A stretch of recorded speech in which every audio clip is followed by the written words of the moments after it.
Hello guys, welcome back to our channel Pyase institute. और आज हम लोग फिर से लेकर आए हैं आपके लिए 100 मोस्ट इम्पोर्टेंट क्वेश्चंस की टेस्ट सीरीज, जिसमें आपको अपने आंसर सही तरीके से मिलाने हैं। आपने कितने सही किए या कितने गलत। मैं आपको क्वेश्चन और उसके ऑप्शन दिखाती जाऊंगी और आपको अपने आंसर उसमें से पहले टिक कर लेने हैं या सोच लेने हैं, उसके बाद में मैं उसका आंसर बताऊंगी। ठीक है, तो चलिए स्टार्ट करते हैं अपनी वीडियो को। हमारा पहला प्रश्न होने वाला है, निम्न में से कौन सा प्रोटीन का समृद्ध स्रोत नहीं है या समृद्ध स्रोत है। तो निम्न में से कौन सा प्रोटीन का समृद्ध स्रोत है? दूध, चावल, फल या सोयाबीन। तो इसका आंसर क्या हो जाएगा? आप सोच लीजिए, फिर मैं इसका आंसर बता रही हूँ। इसका आंसर हो जाएगा सोयाबीन। हमारा नेक्स्ट क्वेश्चन है, एक संतुलित आहार को व्यक्ति की रिकमेंडेड डाइटरी एलाउंस यानी कि आरडीए को पूरा करना चाहिए। आरडीए का पूर्ण या पूरा रूप क्या है? तो आरडीए का पूरा रूप क्या है? अनुशंसितः आहार भत्ता, अनुरोधित आहार भत्ते, अनुशंसितः डाइटरी एलाउंस या अनुरोधित डाइट एलाउंस। तो इसका आंसर क्या हो जाएगा? इसका आंसर है अनुशंसितः डाइटरी एलाउंस। ठीक है। वैक्सीनेशन शब्द का मूल लैटिन शब्द किस पशु से संबंधित है? घोड़ा, दरियाई घोड़ा, कुत्ता या गाय। तो इसका आंसर क्या हो जाएगा? मैं आपको ज़्यादा टाइम इसलिए नहीं दे रही हूँ क्योंकि हमें कम से कम टाइम में ज़्यादा से ज़्यादा क्वेश्चन आपको प्रोवाइड कराने हैं। आपको बस वीडियो को पॉज करना है। नया क्वेश्चन आया, आप वीडियो को पॉज करेंगे, सही आंसर देखेंगे और अपने आंसर को फिर मिलाएंगे। ठीक है, तो इसका आंसर क्या हो जाएगा? गाय, क्योंकि वैक्सीनेशन शब्द का उद्गम वैक्स से है, जिसका संबंध गाय से है। ठीक है, यहाँ पे हमने उसका एक्सप्लेनेशन भी दे रखा है, आपको बस पढ़ते जाना है। अगला क्वेश्चन है, गॉल ब्लैडर स्टोन का जमाव किस तत्व का होता है? कोलेस्ट्रॉल, ग्लूकोज, फास्फोरस या मैग्नीशियम। तो गॉल ब्लैडर में स्टोन यानी कि पथरी का जमाव, पथरी किस कारण से होती है? कोलेस्ट्रॉल का जमाव। ठीक है, अब इसका रीजन भी यहाँ पे दिया गया है, आप चाहें तो आप पढ़ सकते हैं। हमारा नेक्स्ट क्वेश्चन रहेगा, उच्च मात्रा में किसी तत्व की मौजूदगी के कारण चॉकलेट स्वास्थ्य के लिए हानिकारक हो सकता है। वह तत्व कौन सा है? लेड, जिंक, कोबाल्ट या निकल। तो इसका आंसर क्या हो जाएगा? इसका आंसर हो जाएगा लेड, क्योंकि चॉकलेट में क्या होता है? अत्यधिक लेड होता है और यह स्वास्थ्य के लिए हानिकारक सिद्ध है। ठीक है, निम्न में से कौन सी संक्रामक बैक्टीरियल बीमारी है? हेपेटाइटिस, हर्पस, सिफिलिस या एड्स। तो क्या है? संक्रामक जो फैल सकती है। तो इसका आंसर क्या हो जाएगा? इसका आंसर हो जाएगा सिफिलिस। हमारा नेक्स्ट क्वेश्चन है, रेबीज किस प्रकार का रोग है?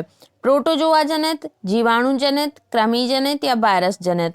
तो रेबीज जो कुत्ते के काटने से होता है, वो किस कारण से होता है?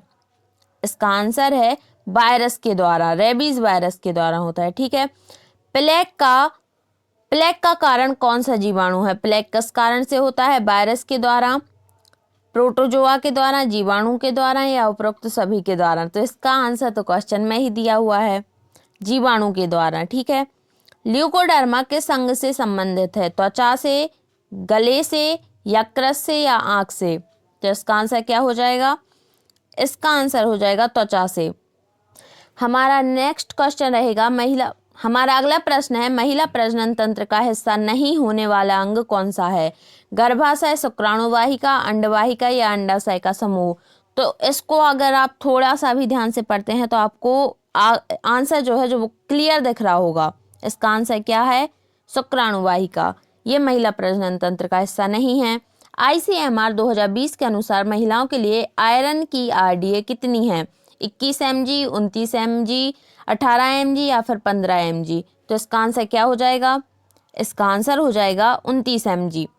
नेक्स्ट क्वेश्चन है, एस्ट्रोजन के बारे में निम्न में से कौन सा कथन सही है? सही है, देखिए क्वेश्चन पढ़ते समय ये ध्यान जरूर रखिएगा कि सही है पूछा गया है या सही नहीं है, यानी सत्य पूछा गया है या असत्य।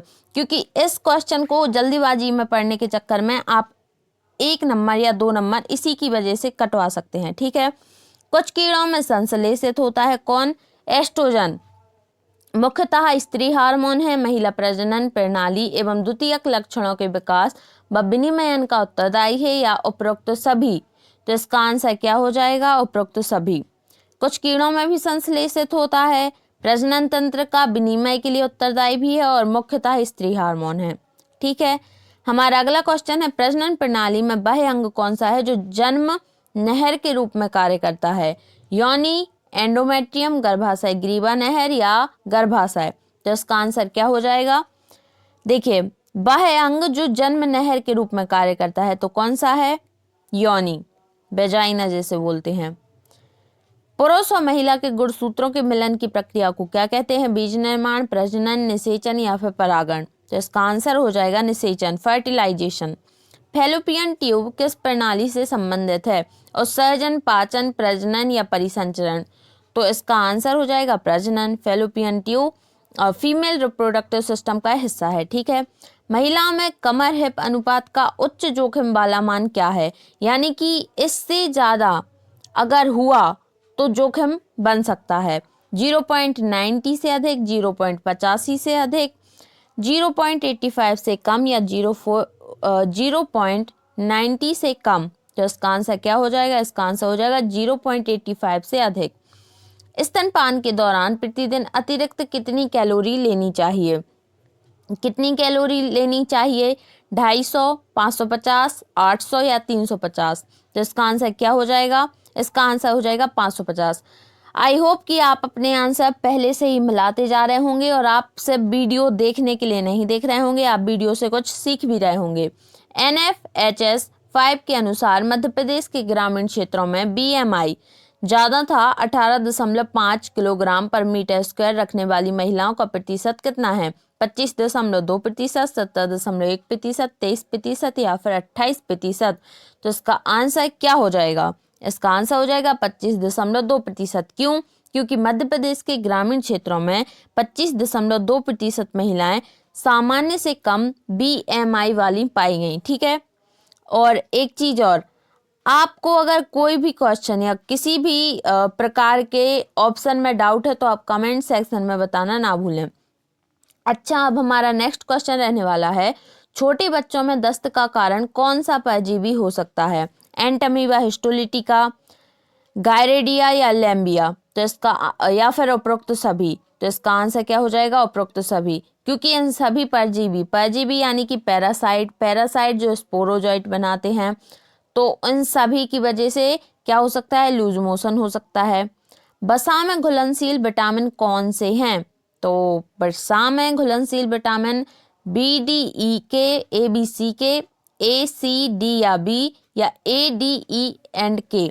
तो इसका आंसर हो जाएगा vitamin A, vitamin D, vitamin E और विटामिन K। तो ये सभी क्या है? वसा में घुलनशील विटामिन है।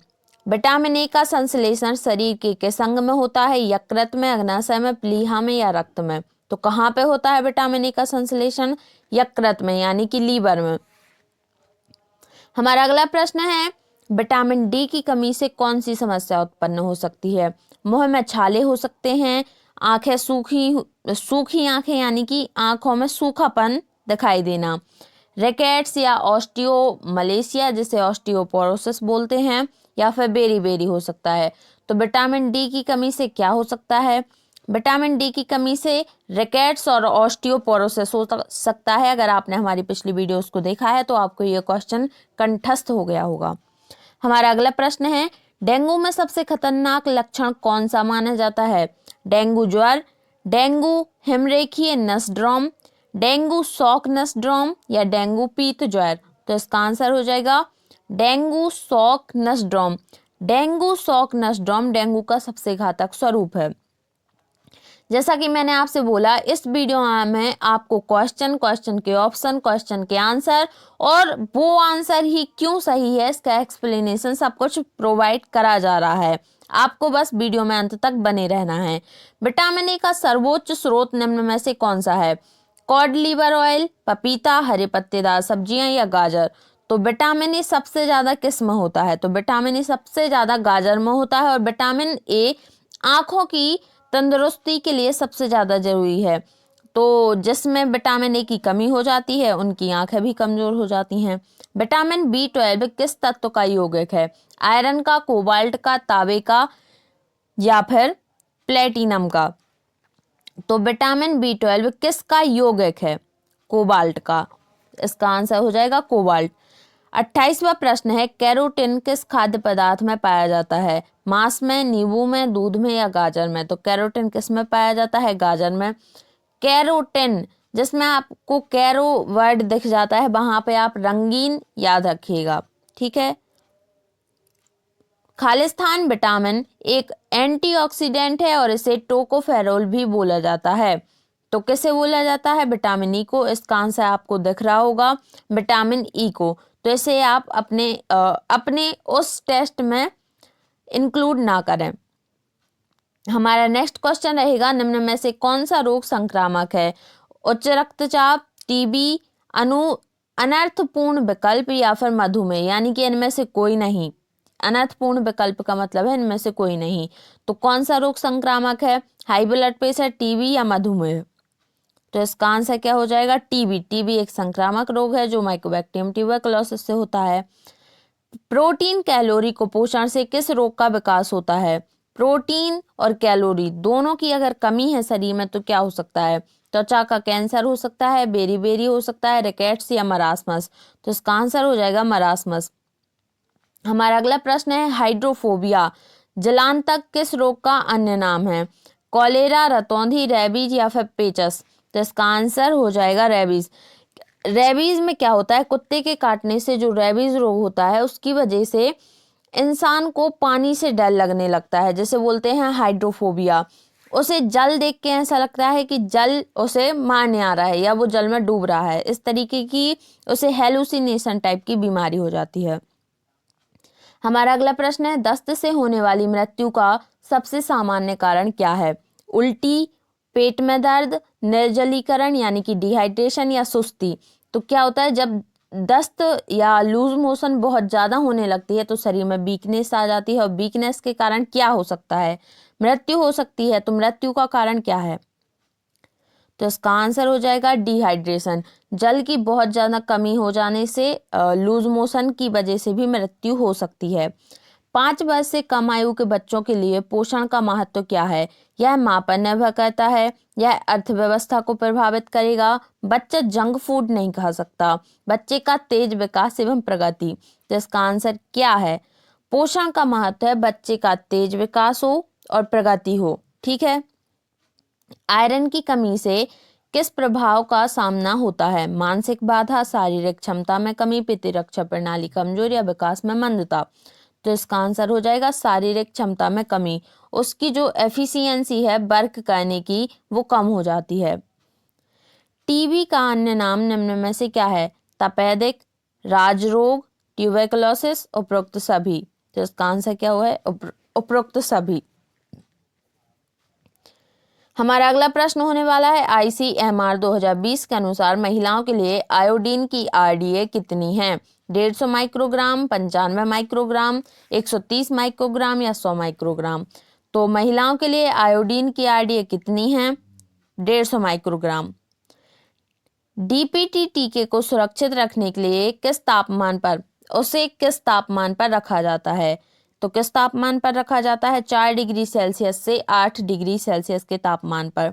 ICMR 2020 के अनुसार नवजात शिशु को प्रतिदिन कितनी ऊर्जा की आवश्यकता होती है? देखिए, अगर आप हमारे टेस्ट सीरीज को ज्वाइन करते हैं या फिर इस तरीके की वीडियो आप पहले से देखते आ रहे हैं तो आपको पता होगा कि ये ICMR 2020 के अनुसार कैलोरी, ऊर्जा, इन सभी का मान, इनका अनुपात और कितना देना चाहिए कितना नहीं देना चाहिए, इस टाइप के क्वेश्चन बहुत आ रहे हैं। तो आप इस तरीके के क्वेश्चन की प्रैक्टिस ज़्यादा से ज़्यादा कर लें और इनको याद कर लें। 230 kilo calorie, 530 kilo calorie, 330 kilo calorie या 430 किलो कैलोरी? इसका आंसर क्या हो जाएगा? नवजात शिशु को कितनी ऊर्जा मिलनी चाहिए? तो इसका आंसर है 530 किलो कैलोरी प्रतिदिन, पर डे। ओके।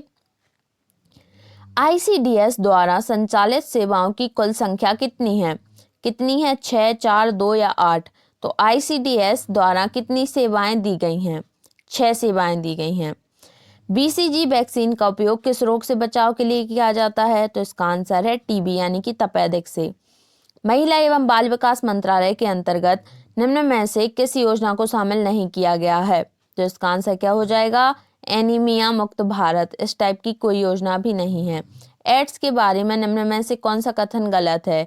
यह वायरल बीमारी है, इस पर नियंत्रण किया जा चुका है, यह एक आनुवांशिक बीमारी है, या फिर इनमें से कोई नहीं। तो क्या पूछा गया है, कौन सा कथन गलत है? तो यह एक आनुवांशिक बीमारी है। नहीं, ये आनुवांशिक बीमारी नहीं है, ये वायरल बीमारी है। ठीक है, देखिए वायरल से तो ये होता है, वायरस के द्वारा तो होता है, लेकिन आनुवांशिक नहीं है। गोनेरिया रोग का कारण निम्न में से क्या है? वायरस के द्वारा होता है, प्रोटोजोआ से होता है, जीवाणु से होता है, या कवक से होता है? तो गोनेरिया किसके द्वारा होता है? जीवाणु के द्वारा होता है। निसेरिया गोनेरी नामक जीवाणु से होता है। ठीक है, छोटे बच्चों में निमोनिया के कारण सबसे अधिक प्रभावित होने वाला अंग कौन सा है? फेफड़ा, यकृत, छोटी आंत या फिर बड़ी आंत? तो इसका आंसर हो जाएगा फेफड़ा। निकोटेनिक एसिड की कमी से किस रोग का विकास होता है? रिकेट्स का, बेरीबेरी का, पेलाग्रा का, या फिर स्कर्वी का? तो इसका आंसर क्या हो जाएगा? इसका आंसर है पेलाग्रा। निकोटेनिक एसिड की कमी से पेलाग्रा होता है। अब अगला क्वेश्चन आता है, हेपेटाइटिस बी वायरस के कैरियर फेज की अवधि निम्न में से कितने महीने हैं? 3 महीने, 1 महीने, 12 महीने या फिर 9 महीने? तो हेपेटाइटिस बी की कैरियर फेज की अवधि कितनी है? तो है 9 महीने। ठीक है, अब आता है फंक वैज्ञानिक द्वारा किस शब्द का निर्माण किया गया? प्रोटीन, विटामिन, मिनरल, या जिसे खनिज बोलते हैं, या फिर वसा? तो इसका आंसर हो जाएगा विटामिन। ठीक है, नेक्स्ट क्वेश्चन है, जीरोफ्थैल्मिया रोग का संबंध किस विटामिन से है? विटामिन सी से, विटामिन ई से, विटामिन ए से, या फिर विटामिन डी से? तो जीरोफ्थैल्मिया किससे होता है? विटामिन ए से संबंधित है। ठीक है, चिकन पॉक्स के उपचार हेतु किस टीके का प्रयोग किया जाता है? एमएमआर, आईपीवी, ओपीवी, या फिर बैरिसिला का टीका? तो इसका आंसर क्या हो जाएगा? बैरिसिला का टीका। नेक्स्ट क्वेश्चन है, आयरन अवशोषण में सहायक विटामिन कौन सा है? यानी कि आयरन को अवशोषित करने में vitamin A, vitamin B2, vitamin C, या इनमें से कोई नहीं? तो इसका आंसर क्या हो जाएगा? Vitamin C. निम्न में से कौन सा रोग कीट वाहक द्वारा फैलता है? यानी कि कीट के द्वारा फैलता है? मलेरिया, टीबी, एड्स, या फिर पीलिया? तो इसका आंसर क्या हो जाएगा? मलेरिया। मलेरिया मादा एनाफ्लीज मच्छर से फैलता है, और मच्छर एक कीट है। ठीक है, जापानी एन्सेफेलाइटिस में शरीर का कौन सा अंग प्रभावित होता है? मस्तिष्क, फेफड़े, आंत, या फिर आँखें? तो जापानी एन्सेफेलाइटिस के कारण क्या होता है? मस्तिष्क अफेक्टेड हो जाता है। भारी धातु जहरीलेपन से किस तत्व के अधिक होने पर लिवर सिरोसिस हो सकता है? भारी धातु जहरीलेपन से किस तत्व के अधिक होने पर लिवर सिरोसिस होता है? देखो, लिवर सिरोसिस में कोई तत्व तो ऐसा है जो जिसकी मात्रा बढ़ जाती है शरीर में जहरीलेपन की, वो तत्व कौन सा है? लीड है, आयरन है, कॉपर है, या जिंक है? तो कॉपर है। देखिए, आपको इसमें से हिंट ढूंढनी होगी। क्वेश्चन तो आपको इसी तरीके से आएंगे, ऑप्शन भी आएंगे, यहाँ पे हम आंसर प्रोवाइड कर रहे हैं, लेकिन वहाँ पे आंसर नहीं रहेंगे। तो आपको हिंट ढूंढनी पड़ेगी कि क्वेश्चन में ऐसी क्या चीज़ है जिससे आपको आंसर पता लग सकता है। ठीक है, तो क्वेश्चन को ध्यान से पढ़िए। 1953, 1955, 1954, या फिर 1952? तो इसका आंसर हो जाएगा 1952।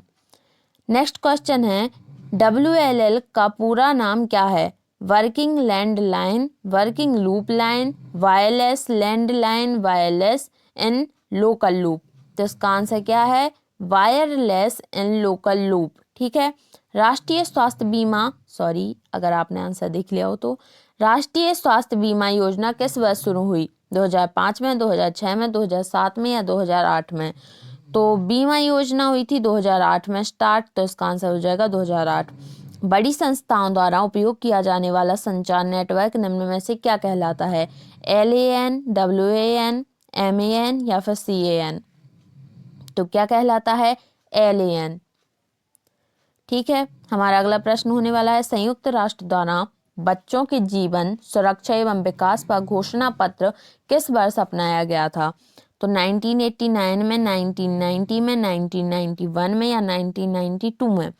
तो इसका आंसर हो जाएगा 1990 में। उच्च स्तरीय भाषा को मशीन भाषा में बदलने वाले प्रोग्राम को क्या कहते हैं?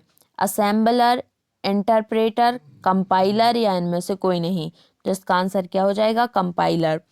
हमारा अगला प्रश्न है SCI किस कोशिका द्वारा स्रावित होता है? जाइमोजेनिक कोशिकाएं, ऑक्सेंटिक कोशिकाएं, कॉपर कोशिकाएं या फिर म्यूकस कोशिकाएं। तो इसका आंसर क्या हो जाएगा? इसका आंसर हो जाएगा ऑक्सेंटिक कोशिकाएं।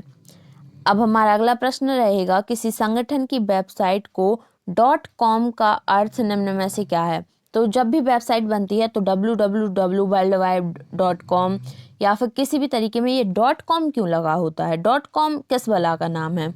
कंपनी का, कमांड का या फिर कम्युनिकेशन का या फिर कमर्शियल का? तो इसका आंसर क्या हो जाएगा? कमर्शियल का। .com डोमेन वेबसाइटों के लिए प्रयोग किया जाता है जिसका उद्देश्य या जिसका मतलब है कमर्शियल का। ठीक है। निम्न में से कौन से पुरुष सेक्स हार्मोन है? इंसुलिन, एल्डोस्टेरॉन, एंड्रोजन या फेरोमोन? तो क्या है इनमें से? पुरुष सेक्स हार्मोन एंड्रोजन। और जो ज़्यादा क्रोधी स्वभाव के मेल होते हैं तो आप ये समझ लीजिएगा कि जिसको ज़्यादा गुस्सा आता है उसके शरीर में एंड्रोजन की मात्रा बहुत ज़्यादा है। जिस तरीके से सांड और बैल में, तो बैल क्या होता है, उसका जो एंड्रोजन लेवल है वो लो होता है, लेकिन जो सांड होता है ना उसे बहुत ज़्यादा गुस्सा आता है क्योंकि उसके अंदर एंड्रोजन की मात्रा बहुत ज़्यादा होती है। मातृ एवं बाल संरक्षण कार्यक्रम किस वर्ष शुरू हुआ था? 2004 में, 2008 में, 2011 में या 2014 में? तो कब शुरू हुआ था? इसका आंसर हो जाएगा 2011 में। कार्यस्थल पर यौन उत्पीड़न की शिकायत लिखित में किसको दर्ज करानी चाहिए? स्थानीय कंप्लेंट्स कमेटी को, आंतरिक कंप्लेंट्स कमेटी को, जिला मजिस्ट्रेट को। यदि आंतरिक कमेटी ना हो तो स्थानीय कंप्लेंट्स कमेटी को। देखिए, एक चीज़ और मैं आपके साथ शेयर करना चाहूँगी कि अभी के टाइम में आपका मन अगर ऐसा करता है कि मैं इसी चीज़ को ज़्यादा पढ़ लूँ, ऐसा कोई होता है कि जो टॉपिक आपको आते हैं आपको उन्हें पढ़ने में ज़्यादा मन लगता है, लेकिन यहाँ पे आपको अपनी कमियों पे काम करना है। जो आपको नहीं आता है आपको उस चीज़ पर ज़्यादा फोकस करना है अगर आपको अच्छे नंबर लाने हैं तो। इसीलिए आप हर चीज़ को प्रॉपर टाइम दें और सही टाइम पे पेपर से पहले एक बार सारा सिलेबस रिवाइज कर लें। ठीक है। और जैसा कि आपको पता है कि आपकी जो एग्ज़ाम डेट है वो बढ़ चुकी है, तो अब तो आपके पास थोड़ा और टाइम मिलने वाला है आपकी कमियों पर काम करने के लिए। तो बस हमारे साथ बने रहें और हमें सही तरीके से एडवाइस देते रहें कि आपको किस टाइप की वीडियो चाहिए हैं। ठीक है। कार्यस्थल पर यौन उत्पीड़न की शिकायत लिखित में किसको दर्ज करानी चाहिए? स्थानीय कंप्लेंट कमेटी को, आंतरिक कंप्लेंट कमेटी को, जिला मजिस्ट्रेट को। यदि आंतरिक कमेटी ना हो तो स्थानीय कंप्लेंट कमेटी को। तो कैसे करानी चाहिए? इसका आंसर क्या हो जाएगा? स्थानीय कंप्लेंट कमेटी को। कार्यस्थल पर यौन शोषण के संबंध में सुप्रीम कोर्ट ने किस मामले में दिशा निर्देश जारी किए हैं? तो इसका आंसर क्या हो जाएगा? आप देख सकते हैं ऑप्शन। अब इसका मैं आंसर दिखाने जा रही हूँ। इसका आंसर है उपरोक्त दोनों। बाल विवाह निषेध अधिनियम 2006 को राष्ट्रपति का असेंट किस दिन मिला था? 30 अक्टूबर 2007 को, 1 नवंबर को, 10 जनवरी को या फिर 19 अक्टूबर को? तो इसका आंसर आपको दिख रहा होगा 10 जनवरी 2007 को। ठीक है। बाल विवाह निषेध अधिनियम 2006 किस पर लागू होता है? भारत के सभी नागरिकों पर, भारत के अंदर और बाहर सभी नागरिकों पर, भारत के सभी नागरिक सिवाय विदेश में निवास करने वालों के अलावा, या भारत के सभी नागरिक सिवाय गैर निवासी भारतीयों के? तो किस पर लागू होता है? बाल विवाह निषेध अधिनियम किस पर होता है? भारत के अंदर और बाहर सभी नागरिकों पर लागू होता है। बाल विवाह निषेध अधिनियम 2006 में बाल विवाह की परिभाषा किस धारा में दी गई है? धारा 2 का, धारा 2E, धारा 2 गा या धारा 2 घा? इसका आंसर हो जाएगा धारा 2E। बाल विवाह की परिभाषा धारा 2E में दी गई है। ठीक है। अग्नाशय द्वारा किस हार्मोन का स्राव किया जाता है? इंसुलिन, डोपामिन, मेलेटोनिन या फिर ऑक्सीटोसिन? तो इसका आंसर क्या हो जाएगा? अग्नाशय किसका स्रावन करता है? इंसुलिन का। और इंसुलिन अब तो जैसा कि आप जानते हैं बायोटेक्नोलॉजी के द्वारा कृत्रिम इंसुलिन भी बनाया जा रहा है। किससे? इस चिड़िया कोलाई से। देखिए, नॉलेज तो हमारे पास बहुत है देने के लिए और आपके पास भी मतलब एक टाइम है लेने के लिए, लेकिन अभी वो सही समय नहीं है जब एक्स्ट्रा नॉलेज ली जाए। तो लिमिटेड नॉलेज लेते हैं और कम टाइम में आपको ज़्यादा चीज़ें प्रोवाइड कराते हैं। ठीक है, मानव शरीर की सबसे छोटी ग्रंथि के रूप में निम्न में से कौन सा अंग जाना जाता है? तो सबसे छोटी ग्रंथि के रूप में लार ग्रंथि, पिनियल ग्रंथि, यकृत ग्रंथि या फिर अग्नाशय ग्रंथि। तो इसका आंसर क्या हो जाएगा? पिनियल ग्रंथि। पिनियल ग्रंथि को जैसे शंकर जी के 3 नेत्र थे तो उस टाइप में भी जाना जाता है, यहाँ पर ही होती है। जहाँ पे महिलाएं बिंदी लगाती हैं उसी बिंदी से अगर अंदर की ओर जाया जाए तो पिनियल ग्रंथि देखने को मिलती है मस्तिष्क में, सबसे छोटी होती है। अगला प्रश्न है, घरेलू हिंसा से बच्चों की सुरक्षा हेतु protection of children from sexual offence act का मसौदा किस उद्देश्य के लिए तैयार किया गया है?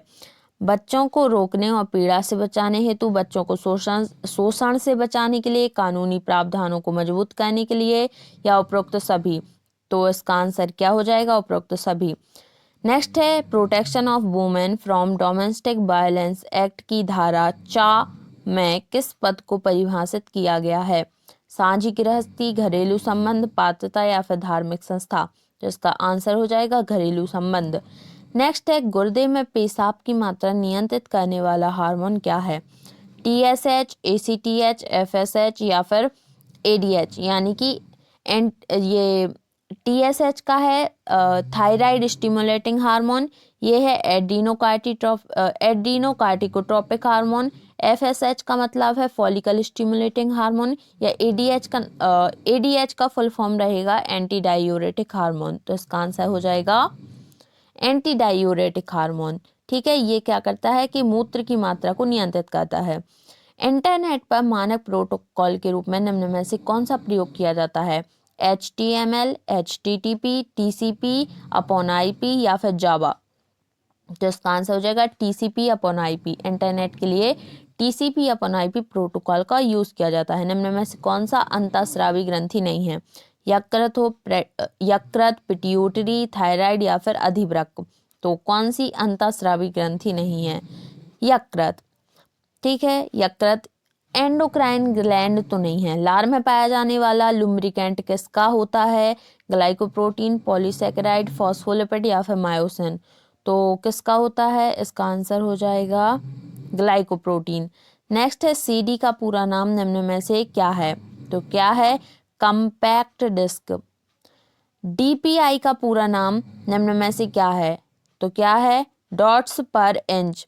नेक्स्ट क्वेश्चन है, राष्ट्रीय आयोग महिलाओं के सदस्यों की अधिकतम कार्यकाल अवधि क्या है? 1 वर्ष, 2 वर्ष, 4 वर्ष या फिर 3 वर्ष?